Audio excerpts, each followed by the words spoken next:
Isu yang pertama dikatakan kalau kabar David melakukan hal yang tidak menyenangkan itu langsung dari Agnes. Namun isu yang kedua dikatakan yang memberitahu pada awalnya adalah teman yang berinisial APA.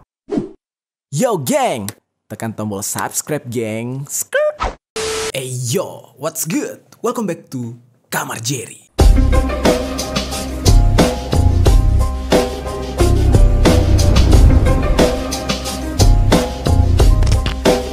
Geng. Oke, hari ini kita bakal ngebahas soal Rubicon. Enggak sih. Tapi kasus ini melibatkan sebuah Rubicon ya. Mobil impian, salah satu yang masuk ke dalam list gua ya kan. Ya Allah, semoga suatu hari kalau gua punya rezeki lebih gua bisa beli mobil kayak gini. Tapi ini kejadiannya bikin miris sekaligus bikin iri ya. Seorang bocah berumur 20 tahun, anak seorang pejabat pajak ya. Bapaknya itu tadinya adalah seorang petinggi di kantor pajak gitu ya. Namun sekarang sudah dicopot gitu pangkatnya. Dia terlibat sebuah kasus kekerasan terhadap anak di bawah umur. Anak di bawah umur yang dia siksa itu merupakan mantan pacar dari ceweknya yang sekarang. Jadi dia punya cewek, nah ceweknya ini punya mantan. Mantannya itulah yang mengalami siksaan dari si bocah berumur 20 tahun yang naik Rubicon ini. Nah, langsung aja kita bahas nih ya secara lengkap, mulai dari biografinya, kronologinya, sampai dengan proses hukumnya sekarang. Langsung aja di sisi lain.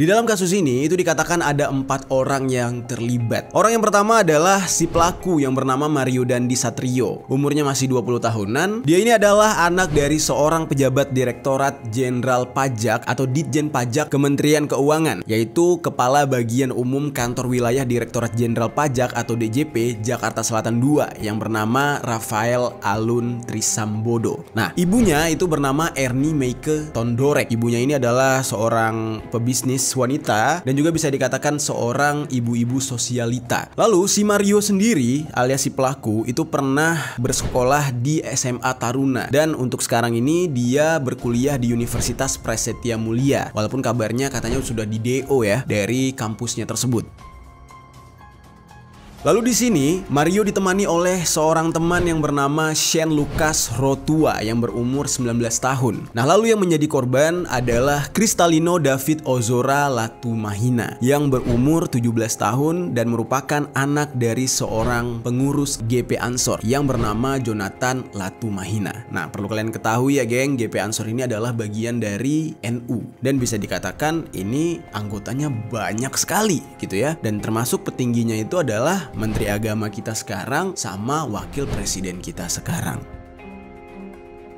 Lalu wanita yang terlibat di dalam kasus ini itu bernama Agnes Gracia Haryanto. Dia ini adalah pacar dari Mario, si pelaku, dan juga sekaligus mantan pacar dari si korban yaitu David. Dia ini masih berumur 15 tahun, geng. Wah, gokil, masih muda banget. Nah, dia ini sekolah di SMA Tarakanita 1 Jakarta. Dan dikabarkan Agnes ini adalah seorang anak pengusaha biasa gitu ya, wirausahawan yang tinggal di Juramangu, dan kabarnya orang tua dia itu saat sekarang ini sedang sakit gitu ya, sedang sakit keras. Agnes ini memiliki seorang kakak yang kuliah di Fakultas Hukum Universitas Gadjah Mada. Nah, lalu yang terakhir ini masih abu-abu ya. Kabarnya ada pelaku lain. Jadi totalnya itu jadi 5 orang. Nah, pelaku lain ini seorang wanita yang berinisial APA katanya. Dan di dalam cerita ini agak sedikit rancu yang dimana kabarnya bukan Agnes ini yang memprovokator, bukan Agnes yang menjadi sumbu awal kenapa Mario menganiaya David. Tapi kabarnya itu gara-gara si APA ini.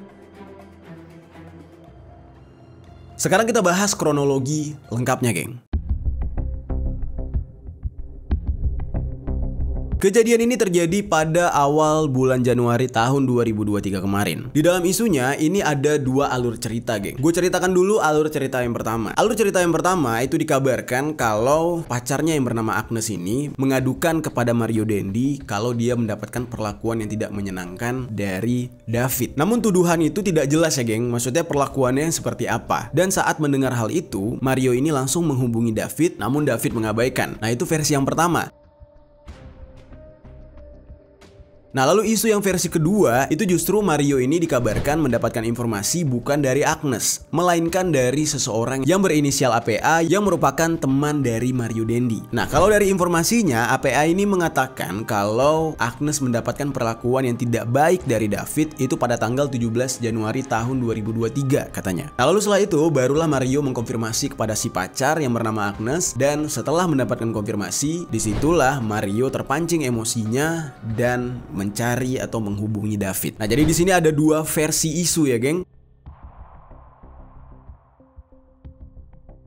Nah, lalu berlanjut pada tanggal 20 Februari tahun 2023, Mario ini menghubungi salah satu temannya yang bernama Shen. Dia di saat itu meminta saran atau solusi dari Shen. Ketika dia menceritakan perlakuan David kepada Agnes, di saat itu Shen ini justru memprovokasi, geng. Dia langsung mengatakan kayak gini, "Gua kalau jadi lu, pukulin aja itu. Parah Den," katanya. Jadi dari jawabannya ini jelas sekali memprovokasi. Dia memanas-manasi Mario agar Mario mau memukul David gitu ya.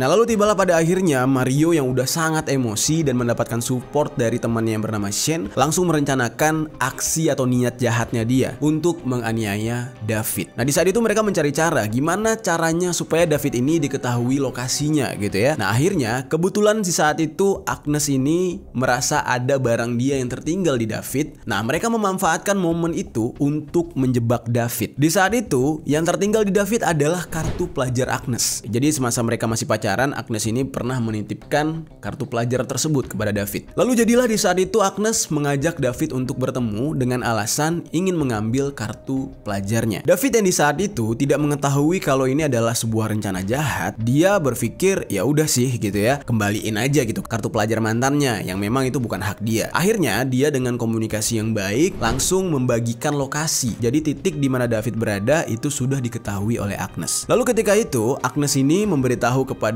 Mario kalau David ada di sebuah rumah yang berlokasi di komplek Grand Permata Ulu Jami, Pesanggerahan, dan itu merupakan rumah temannya yang berinisial R.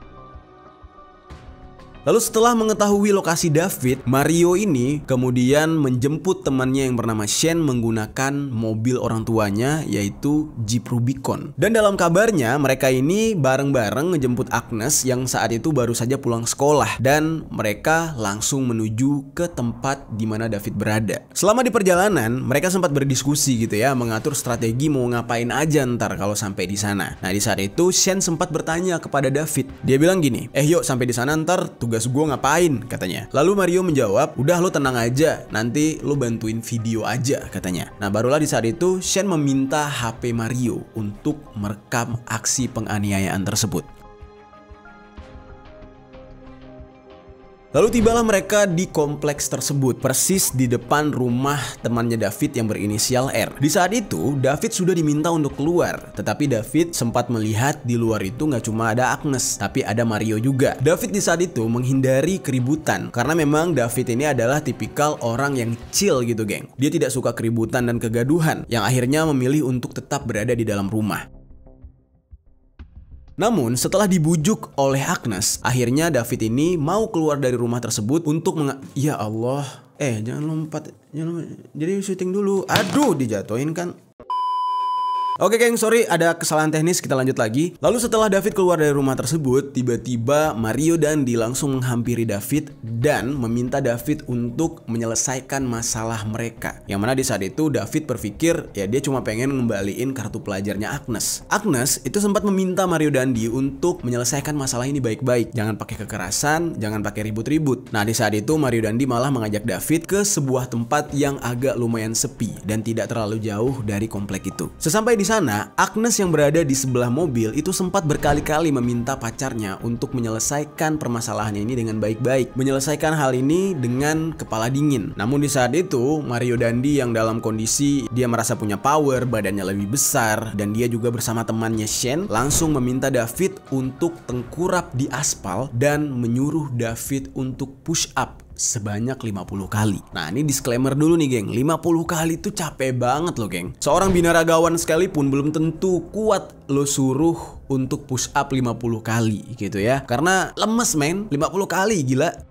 Dan di saat itu David tidak menyanggupi untuk push up sebanyak 50 kali, jadi dia hanya bisa push up sebanyak 20 kali, geng. Lalu kemudian di saat itu Mario Dandi meminta David untuk melakukan sikap tobat. Nah, namun David tidak paham, dia tidak ngerti gimana sikap tobat dan juga dia tidak bisa melakukan hal tersebut. Akhirnya kejadian yang terjadi pada pukul 8.30 malam ini atau setengah 9 malam ini akhirnya berubah menjadi sebuah aksi penganiayaan. Yang dimana di saat itu David diminta kembali untuk mengambil posisi push up dan Mario Dandi tiba-tiba menendang bagian kepala David tepat di wajahnya. Dengan penuh emosi di saat itu Mario Dandi benar-benar menghabisi David. Selain menendang muka David, dan David di saat itu posisinya udah tengkurap, udah lemes gitu ya, kepalanya kembali diinjak. Mario ini sempat beberapa kali menendang bagian kepala David. Nah, dan di saat itu menurut kabar yang beredar katanya Agnes ini malah nggak nyangka atau dia itu kaget gitu ya kenapa Mario melakukan hal tersebut. Dia bilang di saat itu dia sampai nggak tega katanya melihat David kayak gitu. Nah, namun di isu lain ada yang mengatakan kalau justru Agnes ini justru seneng-seneng aja ngelihat David digituin. Nah, jadi di sini beritanya masih ngambang nih, geng. Nah, namun kalau kita lihat dari kondisinya nih ya, ini agak sedikit mencurigakan gitu. Tapi ini bukan sebuah tuduhan, tapi ini hanya opini aja gitu ya. Seorang perempuan kalau dia panik, kalau dia merasa nggak suka dengan sesuatu yang dia lihat, otomatis bakal ngapain? Otomatis bakal teriak. Tetapi kalau kalian perhatikan di dalam video tersebut, seperti tidak ada suara teriakan dari perempuan. Terus tidak ada perempuan yang tiba-tiba masuk ke dalam frame lalu narik si pacar yang melakukan kekerasan. Biasanya kan gitu ya, kalian pasti pernah lihat lah. Misalkan bapak-bapak berantem sama bapak-bapak lain, biasanya ibu-ibunya itu yang narik atau pacarnya yang narik ke belakang supaya tidak berantem lagi, misahin. Nah, tapi di dalam video tersebut kita tidak melihat hal itu terjadi. Nah, jadi kecurigaan warganet dari awal yang mengatakan kalau Agnes ini justru senang, Agnes ini sempat dicurigai sebagai perekam, dan juga dikatakan dia sempat foto-foto di atas tubuh David, ya nggak salah juga gitu ya. Karena dilihat dari kondisinya di saat itu ya tidak terdengar ada suara perempuan sama sekali. Nah, atau justru Agnesnya nggak ada di lokasi mungkin. Yang bener yang mana nih, geng? Coba tinggalkan komentar di bawah. Oke, kita lanjutkan nih. Di saat itu David ini udah mulai nggak sadarkan diri, geng. Namun Mario tidak berhenti menendang tubuh David. Selesai dia menendang kepalanya, dia langsung menendang bagian perut David. Dan dia sempat melakukan selebrasi ala Cristiano Ronaldo. Semua kejadian ini jelas terekam di HP-nya Mario yang direkam langsung oleh Shane, sahabatnya. Dan seketika di saat itu, mereka meninggalkan David yang sudah terkapar di aspal dan tidak sadarkan diri. Lalu tidak lama kemudian datanglah orang tua dari temannya David yang berinisial R tadi. Dia menolong David yang sudah terkapar dan melaporkan hal ini kepada satpam di area tersebut. Lalu David dibawa ke rumah sakit.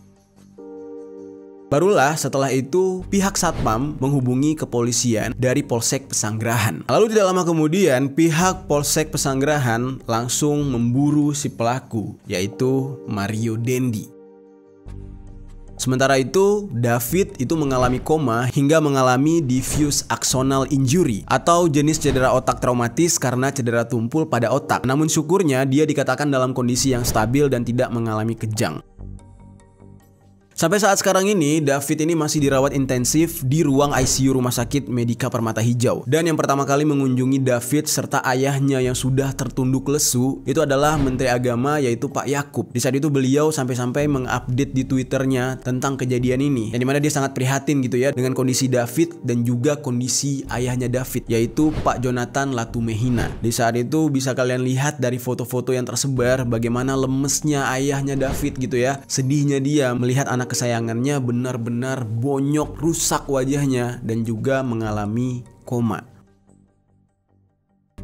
Lalu setelah itu muncullah beberapa isu yang menyudutkan Agnes. Nah, tapi di sini belum ada bukti yang konkret atau bukti yang nyata yang bisa mengatakan kalau Agnes ini tidak terlibat secara langsung atau tidak menjadi bagian dari para pelaku. Sempat dikabarkan kalau Agnes ini melakukan foto selfie di atas tubuh David. Nah, namun dalam kejadian ini justru isu itu dibantah oleh Agnes dan juga tim penasehat hukumnya. Yang dimana menurut mereka kejadian sebenarnya adalah Agnes ini justru dengan rasa kemanusiaan, tangan kirinya itu memegang David karena dia sedih dengan kejadian ini. Dia juga memegang kepalanya David karena di saat itu dia melihat sudah banyak lebam di area kepala David. Dan menurut keterangan Agnes dan tim kuasa hukumnya juga, Agnes ini sempat menunggu di samping tubuh David seusai dianiaya oleh Mario Dandi. Dan katanya mereka berani menjamin karena memang kejadian ini disaksikan oleh pemilik rumah yang ada di sekitar lokasi kejadian. Lalu akhirnya Mario Dandi pun ditangkap dan disusul oleh temannya Shane juga ditangkap. Yang sebelumnya Shane ini dianggap sebagai saksi, dimintai keterangan, dan dari semua bukti akhirnya Shane ini juga dianggap sebagai tersangka karena dia memprovokasi di saat itu. Lalu sementara Agnes itu sedang menjalani pemeriksaan atas kasus ini, dan pemeriksaan dilakukan di Polres Metro Jakarta Selatan dan masih berstatus sebagai saksi dianya. Dan setelah diperiksa sebagai saksi, Agnes ini kemudian diperkenankan untuk pulang. Namun banyak netizen yang tidak terima dengan status Agnes sebagai saksi. Ada sejumlah karangan bunga yang terpasang di depan Polres Metro Jakarta Selatan yang antara lain meminta agar Agnes ikut ditangkap. Yang mana ini banyak banget ya karangan bunganya, sampai akhirnya karangan bunga tersebut dibersihkan. Dan untuk status Agnes sendiri sampai saat ini masih menunggu hasil penyidikan dalam kasus penganiayaan ini, geng. Jadi kita tunggu aja nanti perkembangannya seperti apa ya, geng. Apa mungkin ketika video ini gue tayangin Agnes sudah jadi tersangka mungkin, atau justru dia cuma sebatas saksi, dan juga mungkin David sudah mulai sehat. Amin ya, kita doakan Davidnya sehat. Lalu geng, tidak lama setelah kejadian ini, tersebarlah video aksi dari Mario Dandi ketika menganiaya David. Di dalam video tersebut memperlihatkan Mario ini benar-benar tanpa belas kasih memperlakukan David yang sudah tidak berdaya seperti layaknya benda mati gitu ya. Ditendang, diinjak gitu, dan bahkan dimaki-maki secara verbal.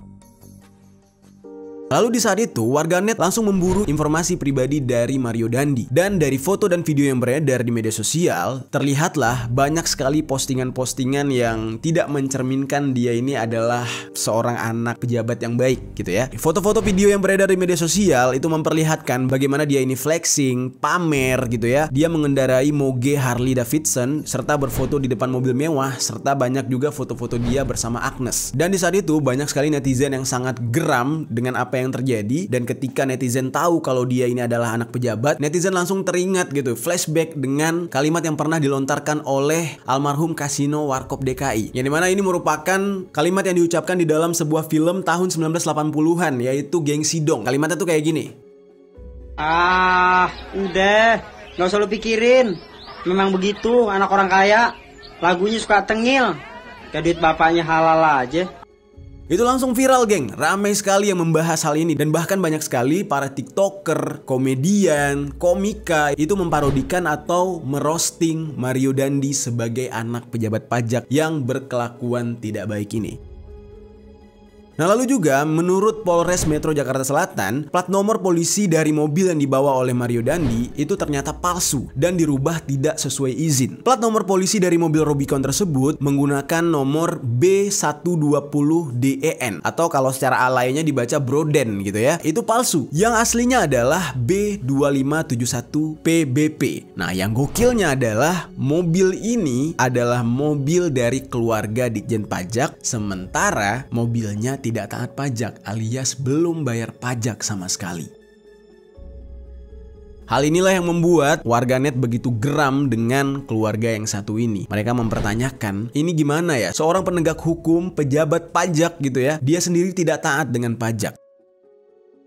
Lalu keterangan dari ayahnya Mario Dandi, yaitu Rafael Aluntri Sambodo, dia mengatakan kalau mobil serta motor Harley tersebut itu bukan miliknya dia. Dia bilang dia nggak tahu gitu ya, anaknya ini pamer mobil dan motor siapa. Dan dia berkilah kalau untuk saat ini lebih baik dia fokus pada kesembuhan David katanya, kesembuhan korban, dan tidak membahas hal lain. Nah di sini agak sedikit aneh, masa iya anak umur 20 tahun pakai mobil mewah, motor mewah, terus orang tuanya nggak tahu itu punya siapa? Ya nggak mungkin lah, pastilah orang tuanya nanya gitu ya. Apalagi aksi video dia di sosial media dengan barang-barang mewah tersebut bukan aksi yang biasa. Kebut-kebutan, terus juga ugal-ugalan di depan SPBU, itu kan bukan mencerminkan sesuatu yang biasa-biasa aja gitu ya. Udah pasti ketika orang tuanya ngelihat, orang tuanya nanya. Kalau memang dia nggak merasa itu punya dia, ya ditanya, kamu itu naik motor siapa? Motornya mahal, kamu gitu-gituin gitu. Apakah segitunya orang kaya terhadap anak? Setidak peduli itu ketika anaknya menggunakan barang mewah dengan cara yang tidak benar, benar ugal-ugalan, mereka cuek-cuek aja karena merasa kayak ya nanti kalau jatuh bisa gue ganti, ya kalau rusak punya orang bisa gue bayar. Gue rasa nggak gitu-gitu amat sih. Ya gue yakin lah teman-teman semua juga punya teman-teman yang kaya raya atau saudara kalian yang kaya raya atau justru kalian sendiri yang kaya raya. Apakah kalian secuek itu dengan barang mewah milik orang lain yang kalian pakai ugal-ugalan? Apakah kalian tidak ada rasa takut kalau misalkan itu rusak kalian harus ganti? Gue nggak percaya sih. Setajir-tajirnya pasti masih mikir, ya nggak sih?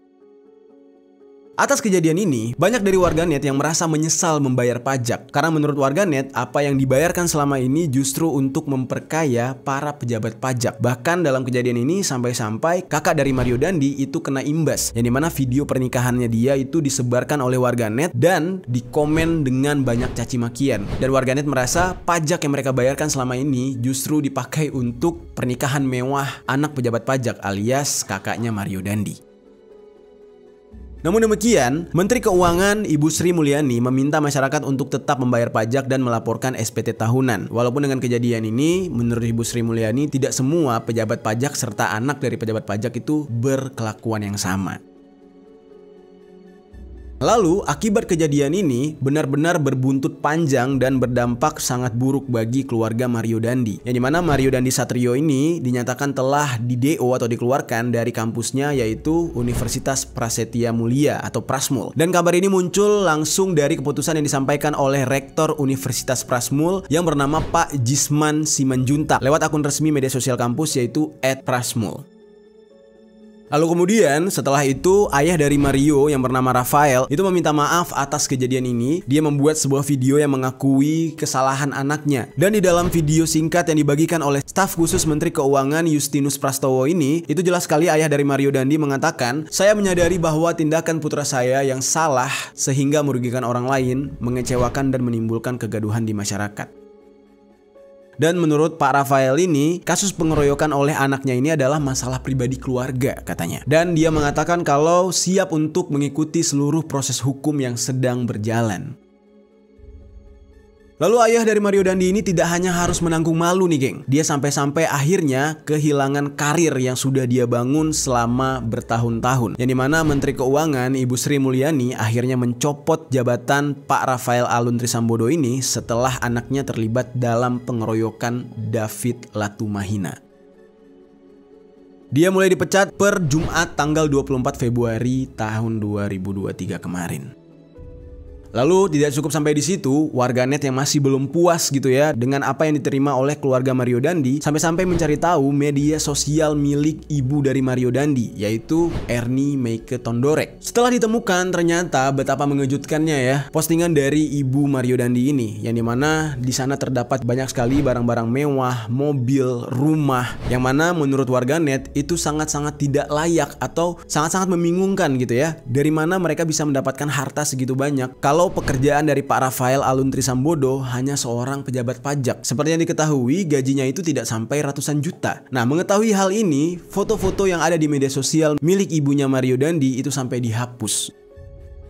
Lalu selain pencopotan jabatan dari ayah Mario Dandi, ditemukan fakta lain yang benar-benar mengagetkan, yaitu jumlah harta dari keluarga Mario Dandi yang jumlahnya itu benar-benar fantastis banget, yaitu 56 miliar rupiah. Dan lucunya adalah banyak berita yang mengatakan awalnya ya pihak pemerintah tidak mengetahui harta tersebut. Nah, namun menurut keterangan Ibu Sri Mulyani, kalau harta milik Pak Rafael Alun Trisambodo ini sebenarnya sudah lama dicurigai katanya. Namun ya belum ditindaklanjuti mungkin ya. Dan pada akhirnya Pak Rafael ini juga mengatakan siap untuk diperiksa katanya. Lalu bukan netizen Indonesia namanya kalau cepat puas. Tidak cukup sampai di situ, tersebarlah isu tentang banyaknya ujian yang harus dihadapi oleh keluarga Pak Rafael ini. Yang dimana menurut informasi dari akun TikTok yang bernama Aditya Divayo itu menyebarkan sebuah berita yang mengatakan kalau anak pertama dari Pak Rafael yang perempuan itu dikatakan hamil di luar nikah katanya. Lalu anak laki-laki yang kedua katanya menghamili anak orang lain. Lalu yang ketiga baru si Mario yang akhirnya menjadi tersangka kasus penganiayaan terhadap David, yang mana dalam kasus ini benar-benar memporak-porandakan keluarganya. Lalu anak terakhir dari Pak Rafael dikabarkan itu memiliki kekurangan fisik. Itu informasi yang didapat dari akun TikTok yang bernama Aditya Divayo. Nah, namun untuk kebenarannya kita belum tahu nih geng ya. Dari kasus ini banyak isu-isu yang muncul nih geng. Di tengah banyaknya orang yang geram dengan kelakuan dari anak pejabat ini, tiba-tiba ada sebuah akun Twitter yang ngepost sebuah tweet yang cukup memprovokasi nih. Tweet ini sudah di-retweet oleh salah satu akun yang bernama Trending Issue, yang dimana dia menjelaskan kalau ada sebuah akun Twitter yang bernama Obi Fabianeros ini memfitnah David katanya. Nah, isi tweet dari akun @obifabianeros ini setelah gue baca juga benar-benar bisa menggiring opini gitu ya, yang dimana sebenarnya ini belum ada bukti tapi dia sudah berani membuat pernyataan seperti itu. Jadi isi tweetnya gini ya, oh alah, rupanya kejadian ini dimulai dari David yang sebar-sebar foto-foto tidak senonoh dari Agnes ya katanya. Habis pulih dari koma, anak buah dari Listio Sigit P, ini Kapolri kita ya, harus segera tangkap David tuh. David udah melanggar UU ITE katanya kayak gitu. Dari tweetnya dia ini sebenarnya ini orang tidak bisa bertanggung jawab ya geng dengan apa yang dia nyatakan, karena tweet dia ini sempat di-replay oleh seorang pengguna Twitter yang bernama Gunawan. Dia mengatakan kayak gini, ada screenshotnya nggak Min? Nah lalu pemilik akun tweet Obi Fabianeros ini menjawab, nah itu saya masih nunggu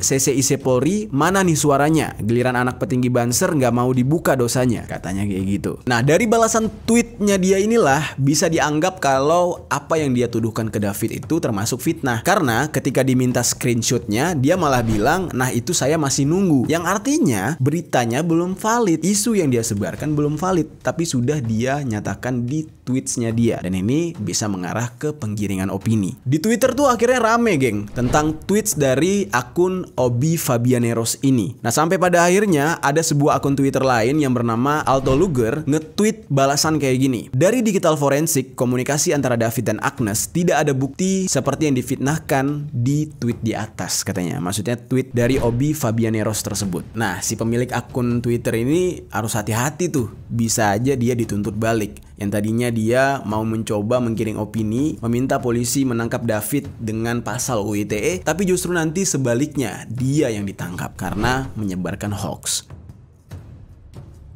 Nah terus ini ada isu lain lagi geng, dari sebuah tweet dari akun yang bernama Gloria 40847392, yang mana dia ini diduga sebagai teman SMA-nya Agnes. Tweetnya dia ini membeberkan sejumlah hal yang mencengangkan mengenai sifat dan perilaku Agnes yang bisa dibilang nakal dari segi pergaulan. Dari isi tweetnya ini agak miris ya kalau kita baca ya. Jadi dia di sini mengatakan kalau Agnes ini masih suka berhubungan badan dengan mantannya. Ya mantannya ya si korban berarti. Dan statusnya dia padahal sudah berpacaran dengan si pelaku katanya. Nah ini gue tampilin capturannya. Dia bilang gini, singkat cerita gini, jadi Agnes ini kelas 10 di Tarakanita 1 Wijaya Jakarta Selatan, pacaran sama si Dandi umur 24 tahun. Si Agnes ini memang katanya tuh bandel dari segi pergaulan dan masih suka sama mantannya si David ini katanya. Posisinya walaupun Agnes sudah punya pacar tapi masih suka main sama si David. Terus nggak tahu ada masalah apa yang terjadi, Agnes ngadu tuh sama Dendi. Ya udah, yang terjadi seperti yang di berita-berita, si David digebukin sampai koma sama si David. Oh, mungkin maksudnya Mario nih ya. Faktanya juga Agnes ini di sekolahnya kata cewek adek gua problematik gitu. Orang tua angkatnya dia, dalam kurung Agnes ini anak pungut, set kasar banget. Dua-duanya kena kanker. Oke, kejam juga ya. Nah, tapi ini balik lagi geng, kita nggak tahu ya yang sebenarnya kayak apa. Lalu ada isu lain juga yang mengatakan mengapa si Mario Dandi ini marah banget ke David. Katanya David ini sempat menyebarkan foto tidak senonoh dari Agnes. Nah namun ada yang mengatakan bukan foto tidak senonoh, tapi melainkan foto mereka berdua sedang kissing yang disebarkan oleh David dengan tujuan untuk bikin si Mario Dandi cemburu katanya. Nah tapi ini baru sebatas isu, kita nggak tahu ya yang sebenarnya terjadi itu kayak gimana.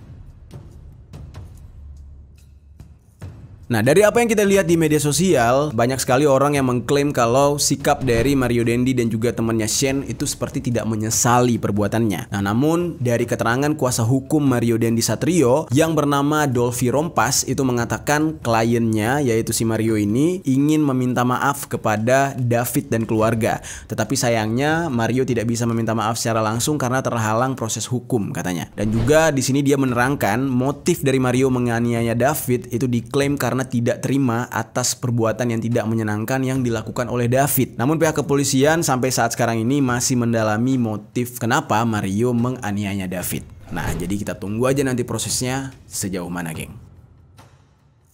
Oke, tadi kita udah bahas sedikit tentang keluarganya Mario alias keluarganya si pelaku. Oke, sekarang kita bakal bahas keluarganya si korban, yaitu keluarganya David. Kalau kita lihat ya, dari ayahnya David, Pak Jonathan Latumahina, dari perawakannya cukup mencuri perhatian. Beliau ini adalah petinggi di GP Ansor, yang mana kalau kita membahas GP Ansor, sudah pasti berkenaan dengan Nahdlatul Ulama, yang mana ini sangat erat kaitannya dengan agama Islam. Kalau kita lihat dari perawakannya, beliau ini bertato, terus juga orangnya garang gitu ya. Banyak netizen yang sebelumnya penasaran dengan pekerjaan ayahnya David yang biasa dipanggil dengan Pak Jo ini. Menurut informasi, dia memang orang penting yang tergabung di dalam NU. Dan GP Ansor sendiri itu merupakan salah satu badan otonom Nahdlatul Ulama atau NU yang berada di bawah pimpinan Menteri Agama RI, yaitu Pak Yakut Kholil Qoumas. Nah, makanya di saat David di rumah sakit, Pak Yakut ini salah satu orang yang pertama mengunjungi David.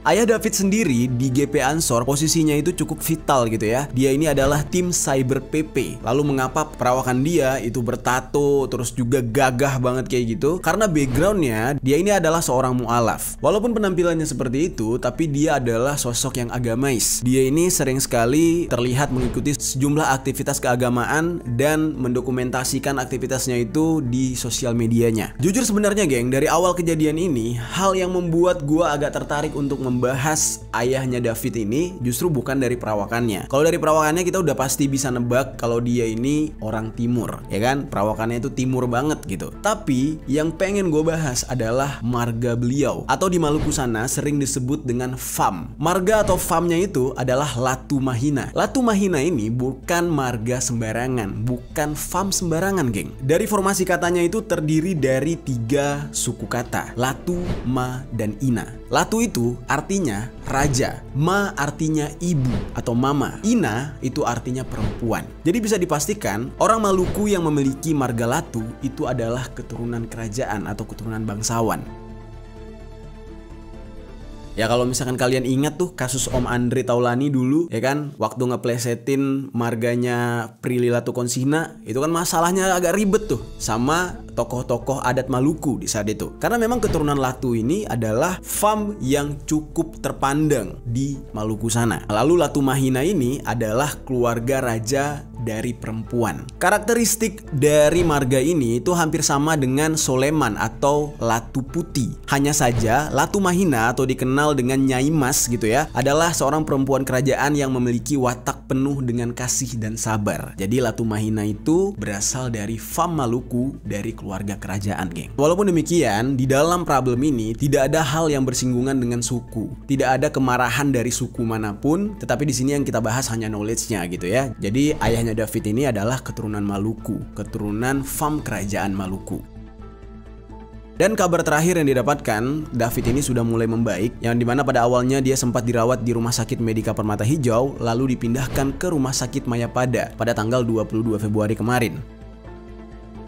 Lalu sementara itu, keluarga dari si pelaku, yaitu keluarga Pak Rafael Alun Trisambodo, sudah datang ke rumah sakit untuk menjenguk David serta meminta maaf secara langsung secara kekeluargaan. Dari keluarganya David itu sudah memaafkan, namun menurut ayah David, dia secara tegas tetap akan melanjutkan proses hukum.